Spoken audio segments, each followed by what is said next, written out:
एक बार की बात है, एक बहुत बड़ी आर्ट गैलरी ने कॉन्टेस्ट डिक्लेयर किया। उसमें उन्होंने अनाउंस किया कि जो भी पेंटर पीस को डिपिक्ट करने वाली वर्ल्ड की सबसे अच्छी पेंटिंग बनाएगा, उसको $10 मिलियन का इनाम मिलेगा। यह बात पूरी दुनिया में फैल गई और पूरी दुनिया से हजारों पेंटर्स ने अपनी अपनी पेंटिंग भेजी उस कॉन्टेस्ट में पार्टिसिपेट करने के लिए। उन हजारों पेंटिंग्स में से जो इस कॉन्टेस्ट के जजेस थे, उन्होंने फाइनली 100 पेंटिंग्स को शॉर्टलिस्ट किया और उन 100 पेंटिंग्स की एक एग्जीबिशन लगाई। उस एग्जीबिशन में इन सारे पेंटर्स को तो इनवाइट किया ही किया, साथ ही साथ मीडिया वाले भी बैठे हुए थे और मीडिया वालों के साथ हजारों लोगों की भीड़ भी जमा थी। क्योंकि प्राइज अमाउंट इतना बड़ा था तो सबका इंटरेस्ट था ये जानने में कि कौन जीतेगा, कि वो पेंटिंग कैसी होगी और कौन वो पेंटर होगा जिसको इतना बड़ा अमाउंट मिलेगा। फाइनली वो दिन आ ही गया। वहां पर सारी ही पेंटिंग्स देखने लायक थी और एक से बढ़कर एक थी। उसमें से कुछ पेंटिंग्स थी जहां पर सबसे ज्यादा भीड़ थी। जैसे एक पेंटिंग थी जहां पर एक बिल्कुल साफ पानी की नदी बह रही थी, जिसके पीछे कुछ पहाड़ थे, उसके ऊपर बर्फ जमी हुई थी और पीछे से सनराइज हो रहा था।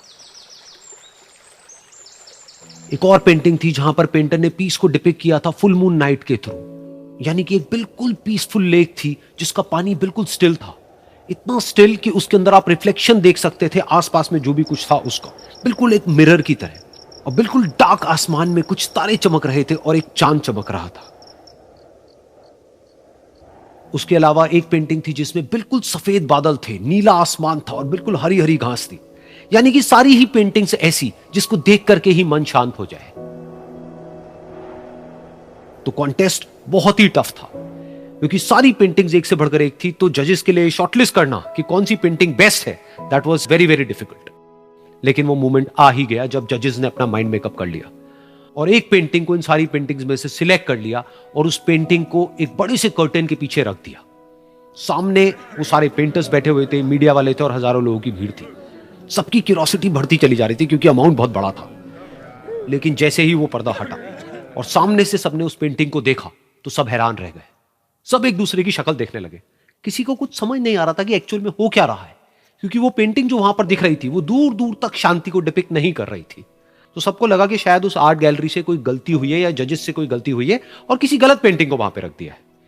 तो कुछ पेंटर्स एक साथ गए, जाकर के उस आर्ट गैलरी के ओनर से मिले और जाकर के उससे पूछा कि क्या ये कोई गलती है, गलती से कहीं कोई गलत पेंटिंग तो आपने वहां पे नहीं रख दी है।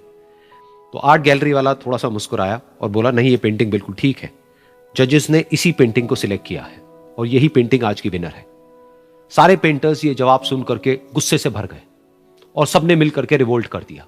और ये देख करके सारे मीडिया वाले अपनी अपनी जगह से खड़े हुए और भागते हुए गए उस आर्ट गैलरी के ओनर के पास में और अपने अपने माइक्स उनके मुंह के आगे कर दिए। तो अगेन वो आर्ट गैलरी का जो ओनर था वो हल्का सा मुस्कुराया और उसने कहा कि मुझे कुछ बोलने से पहले एक बार इस पेंटिंग को आप लोग ध्यान से देखिए, थोड़ा पास से देखिए, शायद आपको कुछ ऐसा नजर आए जो दूर से नजर नहीं आ रहा है। क्योंकि आप सबने एक चीज तो देख ली कि इस पेंटिंग में आंधी है, तूफान है, चारों तरफ सब कुछ तहस नहस हो रहा है, आसमान में बिजली कड़क रही है, काले बादल है, ये सब तो आपने देख लिया।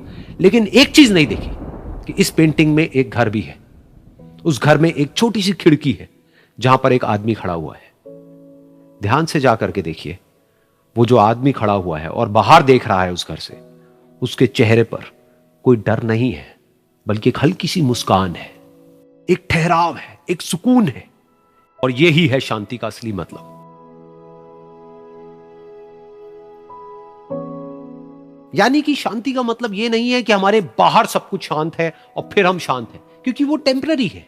असली शांति का मतलब यह है कि हमारे बाहर चाहे जो कुछ भी हो रहा हो, हम अंदर से पूरी तरह से शांत हैं, हमारा मन शांत है। क्योंकि जिसका मन शांत नहीं है, उसको चाहे आप कितनी भी सुंदर से सुंदर जगह पर ले जाकर के बिठा दो, वो वहां पर भी जाकर के दुखी ही रहेगा। लेकिन दूसरी तरफ से जिसका मन शांत है, उसके बाहर चाहे कुछ भी हो रहा हो, चाहे मौसम कैसा भी हो, चाहे उसके आसपास में सब कुछ तहस नहस हो रहा हो, तूफान हो, लेकिन वो अंदर से बिल्कुल शांत रहेगा। और यही है शांति का असली मतलब।